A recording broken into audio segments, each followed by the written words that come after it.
Hi guys, welcome to just special princess channel. నేనైతే ఇప్పుడు మీకు హోలీ గురించి చెప్పబోతున్నాను. అసలు హోలీ ఎందుకు జరుపుకుంటామో తెలుసా? మనం బర్త్డే ఎలా జరుపుకుంటాం, హ్యాపీ బర్త్డేగా జరుపుకుంటాం. హోలీ ఎలా జరుపుకుంటాం, దాని గురించే నేను ఈ వీడియో చెప్పబోతున్నాను. హిరణ్యకశిపుడు అనే రాక్షసుడికి ఒక రాజు బ్రహ్మస్వామి నుంచి ఒక వరం తీసుకున్నాడు. ఏంటి? వస్తువులతో కానీ, దేవుళ్ళతో కానీ, నేలపై కానీ, ఆకాశంలో కానీ, జంతువులతో కానీ, మనుషులతో కానీ, ఎవరితో అయినా నాకు చావు రాకూడదు అని నాకు వరం కావాలి బ్రహ్మ అని అడిగారు. సరే అని ఇచ్చారు బ్రహ్మ.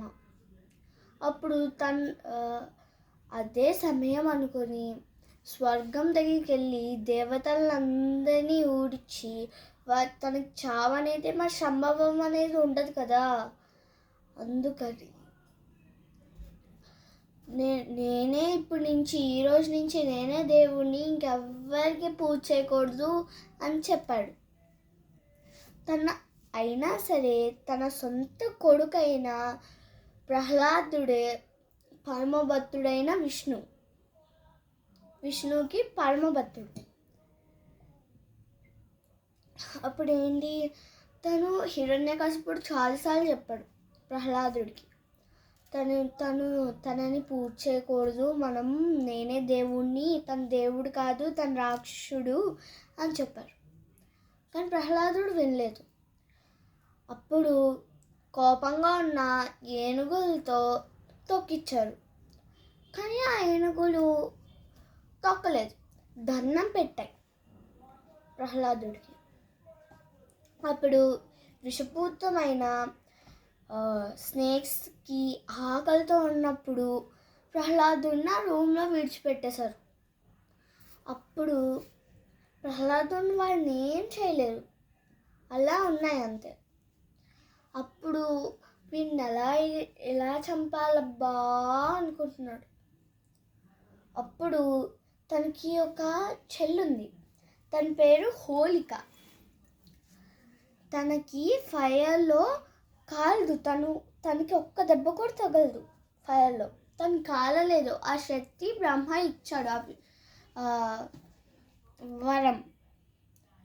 అప్పుడు ప్రహ్లాదుడిని ఒళ్ళో కూర్చోబెట్టుకొని చుట్టూతా మంట పెట్టుకుంది లాగా వాళ్ళిద్దరూ మంటలో కూర్చున్నారు. అప్పుడు షాకింగ్గా ప్రహ్లాదుడికి ఇంత చిన్న గీత కూడా పడలేదు, కానీ హోలిక కాలిపోయింది. అప్పుడు హిరణ్యకశిపుడు త్వరగా నీళ్ళేయండి, అప్పటికే లేట్ అయిపోయింది. అప్పుడు తను చచ్చిపోయింది. అప్పుడు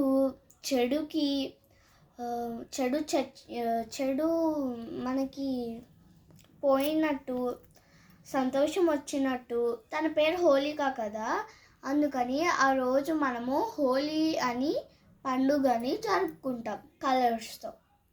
సో మీకైతే ఈ వీడియో నచ్చినట్లయితే లైక్ అండ్ సబ్స్క్రైబ్ చేసుకోండి. బాయ్.